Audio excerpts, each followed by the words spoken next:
નમસ્કાર વિદ્યાર્થી મિત્રો, હું મારો પરિચય આપી દઉં તમને. મારું નામ પટેલ યોગેશ. હું વિવેકાનંદ વિદ્યાલય સત્યમનગર અમરાઈવાડીમાં છેલ્લા 15 વર્ષથી ગણિત વિષય ભણાવું છું. આજે આપણે આ જી સેક્શનમાં યુનિટ 14 સ્ટેટિસ્ટિક્સ, જેમાં પ્રસારમાન અને સંભાવના વિશે આપણે ભણીશું. સૌપ્રથમ આપણે પ્રથમ ટોપિકમાં પ્રસારમાનના દાખલાઓ વિશે. વિદ્યાર્થી મિત્રો, યુનિટ 14 પ્રસારમાન અને સંભાવનામાં આપણે પ્રસારમાનના દાખલાઓ જોઈએ. જેમાં પ્રથમ દાખલો છે, પ્રથમ n બેકી પ્રાકૃતિક સંખ્યાઓનું વિચરણ શોધો અને પ્રમાણિત વિચલન શોધો. હવે આના માટે આપણે એક શોર્ટ સૂત્ર યાદ રાખો એટલે આખો દાખલો સરળ બની જાય. સૂત્ર આ રીતનું છે: કોઈ પણ સમાંતર શ્રેણીમાં આવેલા n પદોનું પ્રમાણિત વિચલન બરાબર d √n²-1/12 છે. આ વ્યાપક સૂત્ર છે કોઈ પણ સમાંતર શ્રેણી માટે, જ્યાં d ક્રમિક પદોનો તફાવત છે, n પદોની સંખ્યા છે. અહીંયા આપણા દાખલામાં પ્રથમ n બેકી પ્રાકૃતિક સંખ્યાઓનું પ્રમાણિત વિચલન, બરાબર. પ્રથમ n બેકી સંખ્યા એટલે યુગ્મ સંખ્યા, તો બે યુગ્મ સંખ્યા વચ્ચેનું અંતર d બરાબર 2 થશે. અને પદોની સંખ્યા તો આપણને આપી છે n, તો માટે આ સૂત્રમાં સીધું મૂકી દઈએ. d બરાબર 2 √n²-1/12. અને વિચરણ એટલે બંને બાજુ વર્ગ કરતા, તો વિચરણ બરાબર 4 × n²-1/12. આ ફેક્ટર કેન્સલ એટલે n²-1/3. ચલો હવે નેક્સ્ટ એક્ઝામ્પલ જોઈએ આપણે. જો x1 x2 x3 xn અવલોકનો માટે જો સિગ્મા xi² બરાબર 400 અને સિગ્મા xi બરાબર 80, તો n ની શક્ય કિંમત શોધવાની કઈ છે. હવે આપણે પ્રમાણિત વિચલનનું સૂત્ર જાણીએ છીએ કે s બરાબર વર્ગમૂળમાં સિગ્મા xi²/n માઇનસ x બારનો સ્ક્વેર. તો વર્ગમૂળ શું હોય? હંમેશા આપણી પાસે ધન હોય. તો આ વર્ગમૂળ હંમેશા ધન હોય તો એ ગ્રેટર દેન 0 થાય. તો આ વર્ગમૂળની અંદરનું પદ ગ્રેટર દેન 0 થાય, પછી માઇનસ x બારનો સ્ક્વેર સામે જશે એટલે આપણી પાસે આવું પદ બનશે. એટલે કે sigma xi²/n greater than or equal two x બાર એટલે કે સિગ્મા xi/n નો હોલ સ્ક્વેર. હવે આપણને આપેલી બધી કિંમતો મૂકી દઈએ, કેમ કે આપ્યું છે સિગ્મા xi² 400, સિગ્મા xi બરાબર 80, તો અહીંયા મૂકીએ xi² 400, n અનનોન છે, greater than or equal to 80/n નો હોલ સ્ક્વેર. તો માટે 400/n greater than or equal to 80 નો સ્ક્વેર 6400, નીચે n સ્ક્વેર, એક n કેન્સલ, 400 અને 6400 ફેક્ટર કેન્સલ થશે એટલે 16 આવશે. એટલે n greater than or equal two 16. તો માટે n ની શક્ય કિંમત 16 અથવા 16 થી વધારે, પણ ન્યૂનતમ કિંમત પૂછે કે n ની ન્યૂનતમ કિંમત કઈ, તો એક્ઝેક્ટ આન્સર આવશે 16.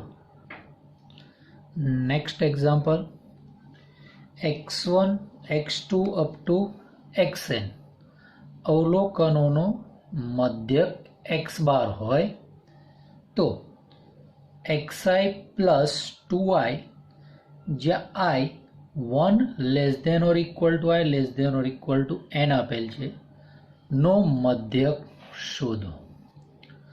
તો આપણી પાસે મધ્યકનું સૂત્ર છે સિગ્મા xi/n. તે પ્રમાણે મધ્યક સિગ્મા, આનો મધ્યક શોધો એટલે આના અવલોકનોનો સરવાળો ભાગ્યા અવલોકનોની સંખ્યા n. હવે સિગ્માના ગુણધર્મો પ્રમાણે સિગ્મા આપણે અંદર લઈ જઈએ તો sigma i equal to 1 to n xi plus 2 into sigma i equal to 1 to n i upon n. આ n ને બંને બાજુ વહેંચી દેતા sigma i equal to 1 to n xi upon n plus 2 into sigma i equal to 1 to n i upon n. આ આપણી પાસે x બારનું ફોર્મ્યુલા છે એટલે એક્સ બાર 2 અપોન n. હવે સિગ્મા આઈ એટલે કે સિગ્મા એનનું સૂત્ર આપણે એપ્લાય કરીએ n into n plus 1 by 2. 2 cancel n cancel તો તમારો જવાબ આવ્યો x bar plus n plus 1. Next example જોઈએ આપણે. જો sigma i equal to 1 to 18 xi minus 8 equal to 9 અને sigma i equal to 1 to 18 xi minus 8 whole square is equal to 45 તો x1 x2 up to x8 નું પ્રમાણિત વિચલન શોધો. હવે આપણે ધારી લઈએ કે બંને જે સિગ્મા સ્વરૂપ આપ્યા છે એમાં xi માઇનસ 8 છે અને આપણે કહી દઈએ di. તો di બરાબર xi માઇનસ 8 થશે. તો માટે સિગ્મા સ્ક્વેર એક્સ બરાબર બરાબર sigma d square upon n minus sigma d upon n નો હોલ સ્ક્વેર. આ આપણે વિચરણનું સૂત્ર વાપર્યું. હવે ડી એટલે કે xi માઇનસ 8 એનો સ્ક્વેર 45 આપેલો છે આપણને એટલે 45 પદોની સંખ્યા 18 કેમ કે સિગ્મા ઇક્વલ ટુ 1 to 18 તો 18. સિગ્મા ડી એટલે કે સિગ્મા xi માઇનસ 8 એનું મૂલ્ય છે 9 ભાગ્યા 18 અને જેનો આપણી પાસે શું છે સ્ક્વેર આપેલો છે. તો માટે 45 ભાગ્યા 18 પદ ઉડાડતા આપણી પાસે બનશે 5 ભાગ્યા 2 માઇનસ આ 9 દુ 18 1 અપોન 2 નો સ્ક્વેર 1 ભાગ્યા 4. ક્રોસ ગુણાકાર કરો 5 ચોક 20 2 એકા 2 અને ये 4 દુ 8 તો 20 માઇનસ 2 અપોન 8 12 ભાગ્યા 8 તો સિગ્મા સ્ક્વેર એક્સ બરાબર 32. તો સિગ્મા એક્સ બરાબર વર્ગમૂળમાં 3/2. Next example. પુરુષ તથા સ્ત્રીઓના ભેગા ગ્રુપમાં તેમની ઉંમરનો મધ્ય 25 વર્ષ છે. જો પુરુષોના ગ્રુપનો મધ્ય 26 વર્ષ અને સ્ત્રીઓના ગ્રુપનો મધ્ય 21 વર્ષ છે તો પુરુષ અને સ્ત્રીઓના ગ્રુપની ટકાવારી શોધો. હવે આ દાખલો મિશ્ર મધ્યકનો છે જે તમારી ટેક્સ્ટબુકમાં ટોપિક આપેલો નથી. અહીંયા શું છે પુરુષ અને સ્ત્રી બે અલગ અલગ ગ્રુપ આપેલા છે એ બંને ગ્રુપના મધ્યકો આપેલા છે અને સાથે સાથે બંનેને કમ્બાઇન્ડ ગ્રુપનો પણ મધ્યક આપેલો. એટલે અહીંયા આપણે કમ્બાઇન્ડ મીનના સૂત્રનો ઉપયોગ કરવો પડશે એટલે કે મિશ્ર મધ્યક. તો અહીંયા આપણી પાસે છે મિશ્ર ગ્રુપનો મધ્યક એટલે કે મિશ્ર મધ્યક એક્સ બાર બરાબર n1 x1 બાર પ્લસ n2 x2 બાર છેદમાં n1 પ્લસ n2. જે આપણે લઈએ x1 બાર એટલે કે પુરુષોના ગ્રુપનો મધ્યક જે આપણને કેટલો આપ્યો છે પુરુષોના ગ્રુપનો મધ્યક 26 વર્ષ એટલે x1 બરાબર 26. x2 બરાબર સ્ત્રીના ગ્રુપનો મધ્યક જે આપણને આપેલો છે અહીંયા 21 વર્ષ તો 21 અને આપણે n1 પ્લસ n2 બરાબર 100. ધારો કે શા માટે કેમ કે ટકાવારી આપણે 100 ને આધારે તો n1 પ્લસ n2 બરાબર 100 બેમાંથી આપણે n2 ને સૂત્રનો કરતા તો n2 બરાબર 100 માઇનસ. હવે આ બધી કિંમત આપણે આ સૂત્ર મૂકીએ. એક્સ બાર એટલે મિશ્ર મધ્યક જે આપણને આપ્યો છે 25 તો એક્સ બાર બરાબર 25 x1 બાર બરાબર 26 n1 એમના એમ n2 ની કિંમત આપણે પહેલા x2 બારની કિંમત છે 21 n2 ની જગ્યાએ મૂક્યા 100 માઇનસ n1 અને છેદમાં આપણે n1 પ્લસ n2 બરાબર 100. આ 100 સામે જશે બરાબર 100 સામે ગયા એટલે 2500 બરાબર 26n1 આ 21 ગુણાકાર એટલે 2100 માઇનસ 21n1, 2100 સામે ગયા એટલે 426n1 માઇનસ 21, 5n1, 5 અહીંયા છેદમાં જશે એટલે n1 બરાબર 80. હવે n1 ની કિંમત અહીંયા મૂકી દો એટલે n2 બરાબર 20.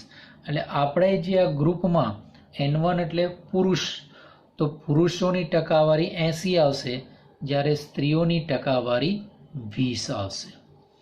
ચલો નેક્સ્ટ એક્ઝામ્પલ આપણે જોઈએ કે જો 1, 2, 3 અપ ટુ 10 નું વિચરણ 99/12 હોય તો 3, 6, 9, 12 ... 30 નું પ્રમાણિત વિચરણ શોધો.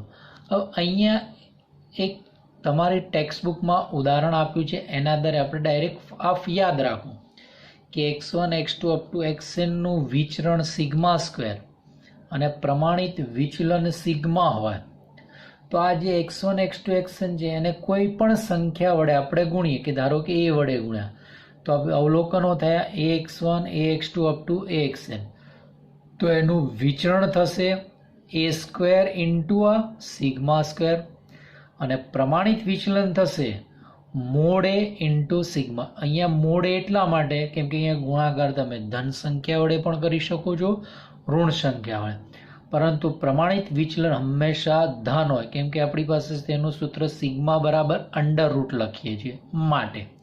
તો હવે આપણે જે દાખલાઓમાં જે રકમ આપી છે તો અહીંયા આપણે 1 થી 10 નું વિચરણ આપ્યું છે અને આનું આપણને પૂછ્યું છે. તો પહેલાં આપણે આનું વિચરણ ને પ્રમાણિત વિચરણની વાત કરીએ તો અહીંયા જો 1 તો આ 3, 2 તો 6, 3 તો 9, એનો અર્થ થયો કે આ દરેક અવલોકનોને 3 વડે ગુણ્યા છે. તો આપણે આ થિયરીમાં એની જગ્યાએ 3 મૂકવા પડે. તો જો તો માટે 3, 6, 9, 30 નું વિચરણ a square into sigma square, તો a સ્ક્વેર a બરાબર 3 એટલો 3 નો સ્ક્વેર સિગ્મા સ્ક્વેર આપણને દાખલામાં આપેલો હતો, કેટલો આપ્યો છે 99/12, તો અહીંયા મૂકી દીધા 99/12. તો એનું પ્રમાણિત વિચલન એટલે વર્ગમૂળ લઈ લો, તો વર્ગમૂળમાં 3 નો સ્ક્વેર 99/12, 3 નો સ્ક્વેર એટલે 3, આ ફેક્ટર કેન્સલ થશે તો 33, નીચે આવશે તમારી પાસે 4, તો વર્ગમૂળમાં 33, નીચે 4 નું વર્ગમૂળ આવશે. ચલો નેક્સ્ટ એક્ઝામ્પલ, 15 અવલોકનો માટે સિગ્મા xi સ્ક્વેર બરાબર 2830 એટલે 2830, સિગ્મા xi બરાબર 170 છે. એક અવલોકન 20 ખોટું હતું તેના બદલે 30 લેવામાં આવે તો સાચું વિચરણ શોધવાનું કહ્યું છે. બરાબર, એટલે આપણી પાસે અહીંયા ભૂલથી એક અવલોકન ખોટું લેવાયું છે, એની જગ્યાએ આપણે સાચું લેવાનું તો બસ સુધારેલો વિચરણ પૂછ્યું છે. તો એક આપણે ડાયરેક્ટ સૂત્ર યાદ રાખો તો દાખલાની ગણતરી ફટાફટ થશે. જો સિગ્મા xi સ્ક્વેર અને સિગ્મા xi આપેલું હોય તો સૂત્ર છે સાચું વિચરણ બરાબર સિગ્મા xi સ્ક્વેર પ્લસ સાચા અવલોકનનો સ્ક્વેર માઇનસ ખોટા અવલોકનનો સ્ક્વેર આખાના છેદમાં n માઇનસ બ્રેકેટની અંદર આની આ જ વસ્તુ લેકિન પરંતુ વર્ગ આખો ક્યાં દેશે, કૌંસની ઉપર જતો રહેશે. સિગ્મા xi વત્તા સાચું અવલોકન માઇનસ ખોટું અવલોકન ભાગ્યા n અને આખાની ઘાત કેટલી છે 2. હવે આપણી પાસે સિગ્મા xi સ્ક્વેર આપ્યું છે 2830, ખોટું અવલોકન અને સાચું અવલોકન, તો સાચું આપણે 30 લેવાનું છે, ખોટું 20 છે, તો 30 નો સ્ક્વેર માઇનસ 20 નો, અવલોકનોની સંખ્યા 15 minus sigma xi 170 plus 30 minus 20 છેદમાં 15 આખાનો સ્ક્વેર. હવે આ 30 નો સ્ક્વેર 900, 20 નો સ્ક્વેર 400, બાદબાકી કરો એટલે 500, આમાં 500 ઉમેર્યા એટલે 3330/15, 170 પ્લસ 30 માઇનસ 20 એટલે 180/15, બરાબર, તો આવશે 12, 12 નો વર્ગ, આ ભાગાકાર કરો એટલે આવશે 222, 12 નો વર્ગ 144, જવાબ આવશે 78. હવે જોઈએ આપણે નેક્સ્ટ એક્ઝામ્પલ. એ જ રીતનો છે પણ આપણે મધ્યક માટે જોઈએ. જો 200 ઉમેદવારોનો મધ્યક 40 અને પ્રમાણિત વિચલન 15 છે. પાછળથી જણાવ્યું કે અવલોકન 40 ખોટી રીતે 50 વંચાયું છે, તો સાચો મધ્યક શોધો. ઉપરના દાખલામાં આપણે વિચરણ શોધ્યું હતું, અહીંયા આપણે મધ્યક શોધવા. તો એના માટે પણ ડાયરેક્ટ આપણી પાસે સૂત્ર છે કે સાચો મધ્યક બરાબર ખોટો મધ્યક વત્તા બ્રેકેટમાં સાચું અવલોકન માઇનસ ખોટું અવલોકનના છેદમાં n. ચલો, તો આપણી પાસે પહેલાં મધ્યક કેટલો આપ્યો છે 40, તો અહીંયા મૂકી દીધું 40. સાચું અવલોકન અને ખોટું અવલોકન 40 ને 50, બરાબર. 40 ખોટી રીતે 50 વંચાયું છે, તો 40 માઇનસ 50 અને અવલોકનોની સંખ્યા 200. તો આ 40 આ માઇનસ 10 ભાગ્યા 200, તો 40 10 ભાગ્યા 200 એટલે 0.05. તો 40માંથી 0.05 ગયા તો 39.95 થશે. નેક્સ્ટ એક્ઝામ્પલ, x અને 1/x નો મધ્યક k હોય તો x² અને 1/x² નો મધ્યક શોધો. હવે આપણને આપ્યું છે x અને 1/x નો મધ્યક k, એટલે કે બે જ અવલોકન છે, તો અવલોકનનો સરવાળો ભાગ્યા 2 બરાબર k. આ બે સામે લઈ ગયા તો શું થયું? x પ્લસ 1/x બરાબર 2k. બંને બાજુ વર્ગ કરતા તો x પ્લસ 1/x નો whole square is equal to 4k². Left hand સાઈડનું વિસ્તરણ કર્યું એટલે x² પ્લસ 2x ઇન્ટુ 1, તો x કેન્સલ થશે એટલે 2 પ્લસ 1/x² બરાબર 4x². આ 2 સામે લઈ ગયા એટલે x² પ્લસ 1/x² બરાબર 4k² માઇનસ 2. હવે મધ્યક શોધવાનું તો આપણી પાસે બે જ અવલોકન, તો બંને બાજુ 2 વડે ભાગી દીધા. તો આ શું થઈ ગયું કે x² અને 1/x² નો મધ્યક થયો. તો માટે x² અને 1/x² નો મધ્યક 2k² માઇનસ 1. કઈ રીતે? આ 4k² અને 2 કોમન કાઢો એટલે 2 કેન્સલ થઈ જશે. નેક્સ્ટ એક્ઝામ્પલ જોઈએ. 31 અવલોકનોનો મધ્યક 60 છે. જો પહેલા 16 અવલોકનોનો મધ્યક 58 અને છેલ્લા 16 અવલોકનોનો મધ્યક 62 હોય તો 16મું અવલોકન શોધો. ક્લિયર? હવે અહીંયા રકમમાં શું આપ્યું છે? 31 અવલોકનોનો મધ્યક 60. તો પહેલું સૂત્ર બનશે x1 plus x2 up to x31 upon 31 is equal two 60. હવે એમાં કહું છે જો પહેલા 16 અવલોકન એટલે આ 31માંથી 16 પ્રથમ 16 અવલોકન એટલે લખ્યું x1 plus x2 up to x16 નો સરવાળો ભાગ્યા 16 ઇઝ ઇક્વલ ટુ 58. અને પછી કહું છે છેલ્લા 16 અવલોકનોનો મધ્યકમાં ટોટલ 31 છે, તો ત્યાંથી આગળના 16 પદો લઈએ તો અહીંયા 16થી સ્ટાર્ટ કરીશું અને એમાં 16 કરીશું ત્યારે 31 બનશે. એટલે અહીંયા લખ્યું x16 વત્તા x17 dot dot dot plus x31 ભાગ્યા 16 બરાબર 62. હવે ત્રણેય પદો પરથી સમીકરણ બનશે. 31ને સામે લઈ ગયા એટલે x1 plus x2 plus x3 બરાબર 1860. એ જ પ્રમાણે પહેલાં 16ને સામે લઈ જઈશું, આ 16ને, તો બનશે સમીકરણ number 2 x1 plus x2 plus x3 dot dot dot plus x16 is equal two 928 એટલે કે 928.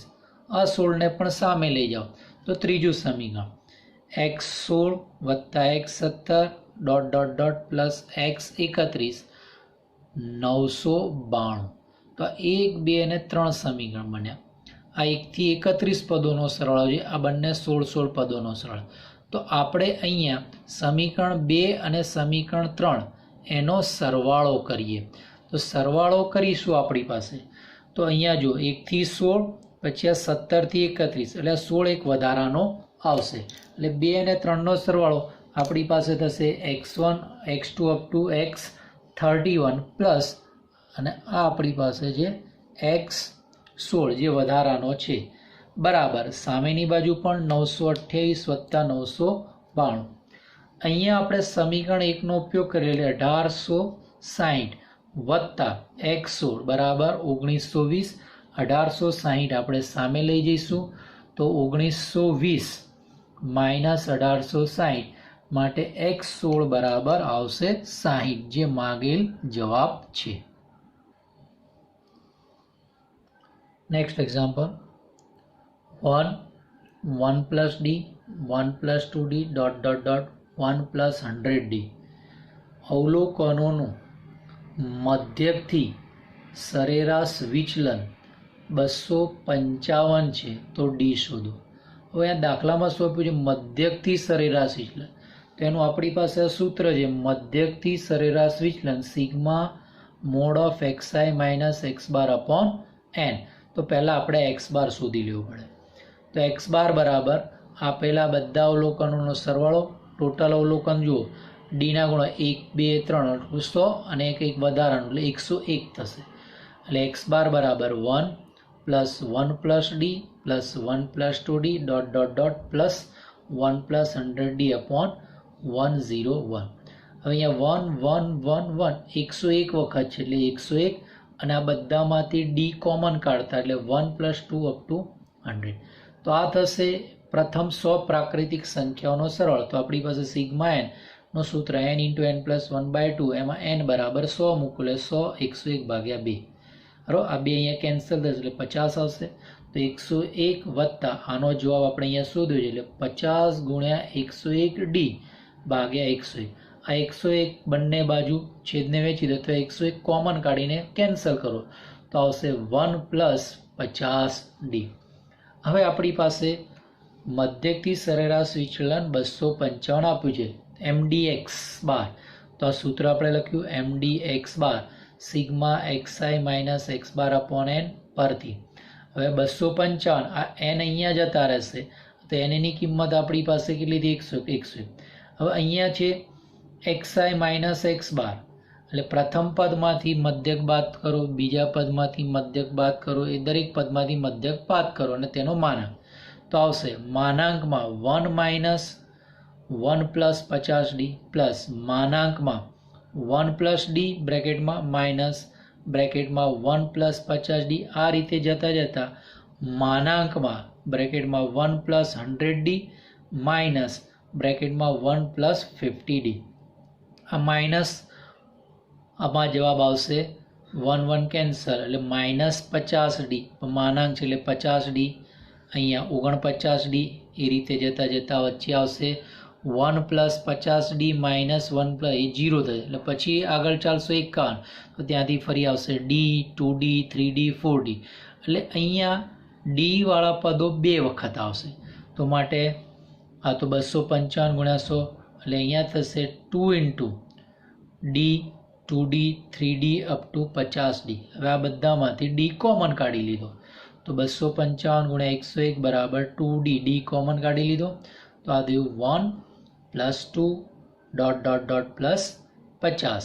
તો અહીંયા થઈ ગયું 255 ગુણ્યા 101 2d. ફરી અહીંયા સિગ્મા એનનું સૂત્ર n ઇન્ટુ n પ્લસ 1/2 એટલે n બરાબર 50 n પ્લસ 1 એટલે 51 ભાગ્યા 2 2 કેન્સલ. તો ડી બરાબર આ 50 અને 51 અહીંયા છેદમાં ગયા ફેક્ટર કેન્સલ કરો તો ડી બરાબર તમારો જવાબ આવશે 101 આવશે. ડી બરાબર 10.01 આવશે. ચલો નેક્સ્ટ એક્ઝામ્પલ n અવલોકનોનો 40માંથી લીધેલા વિચલનોનો સરવાળો 30 છે અને 45માંથી લીધેલા વિચલનોનો સરવાળો -20 હોય તો n અને મધ્યક શોધો. તો અહીંયા આપ્યું છે n અવલોકનોના 40માંથી લીધેલા વિચલનનો સરવાળો. તો જો તો સૂત્ર બનશે સિગ્મા xi માઇનસ 40 બરાબર 30. બરાબર 40માંથી લીધેલા વિચલનોનો સરવાળો કેટલો છે 30. અહીંયા i equal to 1 to n આવશે એટલે મેં લિમિટ લખી નથી. 1 to n હોય તો લિમિટ લખો કે ના લખો ચાલે. બરાબર બીજું આગળ આપ્યું હતું કે જ રીતે 45માંથી લીધેલા વિચલનનો સરવાળો -20 છે. તો સેમ અહીંયા સિગ્મા xi માઇનસ 45 બરાબર માઇનસ. હવે સિગ્માની વ્યાખ્યા પ્રમાણે સિગ્મા અંદર લઈ જઈએ તો સિગ્મા xi માઇનસ સિગ્મા 40 બરાબર 30. સિગ્મા xi બરાબર nx બાર. શા માટે? કેમ કે x બાર બરાબર સિગ્મા xi અપોન n સામે ગયો એટલે સિગ્મા xi બરાબર nx બાર. અને આ 40 અચળ પદ છે, સિગ્મા 40 એટલે 40n વખત આવે એટલે 40n બરાબર 30. સમીકરણ નંબર 1. એ જ પ્રમાણે અહીંયા પણ સિગ્મા xi અંદર ગયું તો સિગ્મા xi માઇનસ સિગ્મા 45 બરાબર -20. તો સિગ્મા xi nx બાર 45n વખત એટલે -45 માઇનસ. સમીકરણ 1 અને 2 ની આપણે બાદબાકી 1 માઇનસ એટલે nx બાર માઇનસ nx બાર કેન્સલ, -40 માઇનસ માઇનસ પ્લસ 45 એટલે આવશે 5n, 30 માઇનસ માઇનસ પ્લસ 20 એટલે અહીંયા આવશે 50. તો n બરાબર 10. તો પહેલો જવાબ આવ્યો n બરાબર 10. હવે મધ્યક શોધો તો n બરાબર 10 આ 1 અથવા 2 ગમે તેમાં મૂકી દઈએ. તો આપણે જો સમીકરણ 1 માં મૂકી દીધું 10x બાર માઇનસ n બરાબર 400 બરાબર 30. 400 સામે ગયા 430 થશે. 10x બરાબર 4 બંને બાજુથી 1 1 0 કેન્સલ. તો x બાર બરાબર આવશે 43. ચલો નેક્સ્ટ એક્ઝામ્પલ જોઈએ. સમાંતર શ્રેણીમાં આવેલી 4 ક્રમિક સંખ્યાઓનું પ્રમાણિત વિચલન 5 હોય તો આ શ્રેણીનો સામાન્ય તફાવત શોધો. તો આપણે સમાંતર શ્રેણીના 3 ક્રમિક પદ, 4 ક્રમિક પદ જે તમે 10 અને 11માં ભણી ગયા છો તે જોઈએ. એનો ઉપયોગ કરીએ. સમાંતર શ્રેણીના 4 ક્રમિક પદ a-3d, a-d, a+d, a+3d. જે આ ક્રમિક પદો વચ્ચેનો તફાવત કેટલો થશે? 2d થશે. એટલે આપણે 2d ની કિંમત શોધવાની છે. તો હવે અહીંયા પ્રમાણિત વિચલન આપ્યું છે એટલે આપણે સિગ્મા xi અને સિગ્મા xi કરીએ એટલે આ અવલોકનો થાય. તો અવલોકનોનો સરવાળો એટલે સિગ્મા xi સરવાળો કરીશું એટલે બધા d કેન્સલ થશે એટલે 4a આવશે. સિગ્મા xi એટલે બધાના અવલોકનોનો વર્ગોનો સરવાળો. તો a-3d નો સ્ક્વેર પ્લસ a-d નો હોલ સ્ક્વેર પ્લસ a+d નો હોલ સ્ક્વેર પ્લસ a+d. આ ચારેય પદોનું વિસ્તરણ કરશો એટલે તમારી પાસે આવશે સિગ્મા xi સ્ક્વેર બરાબર 4a square plus 20d square. હવે અહીંયા આપણે આપ્યું છે s બરાબર 5 એટલું આપ્યું છે. પ્રમાણિત વિચલન 5 આપ્યું છે. s બરાબર અને પદો છે 4 એટલે n બરાબર. તો વિચરણના સૂત્ર s સ્ક્વેર બરાબર sigma xi square upon n minus sigma xi upon n નો હોલ સ્ક્વેર. બધી કિંમત હોય s બરાબર 5 નો સ્ક્વેર 25 સિગ્મા xi તો આ શોધ્યું છે 4a square plus 20d square ભાગ્યા 4 minus sigma xi 4a upon 4 નો હોલ સ્ક્વેર. તો અહીંયા તમારી પાસે જવાબમાં આવશે 25. આ 4 વાળે ભાગી નાખો અલગ અલગ, 4 કેન્સલ, અહીંયા 4 એટલે a square plus 5d square 4 cancel એટલે a square cancel 5d square બરાબર 25 d સ્ક્વેર બરાબર 5. તો d બરાબર પ્લસ ઓર માઇનસ √5. તો સામાન્ય તફાવત બરાબર આપણી પાસે શું છે? 2d. તો જવાબ આવશે પ્લસ ઓર માઇનસ 2√5. તો વિદ્યાર્થી મિત્રો તમને આ ટોપિકમાં ખબર પડી હશે એવી હું આશા રાખું છું. અને વધુનો ટોપિક આપણે નેક્સ્ટ એપિસોડમાં જોઈશું. ધન્યવાદ. Thank you.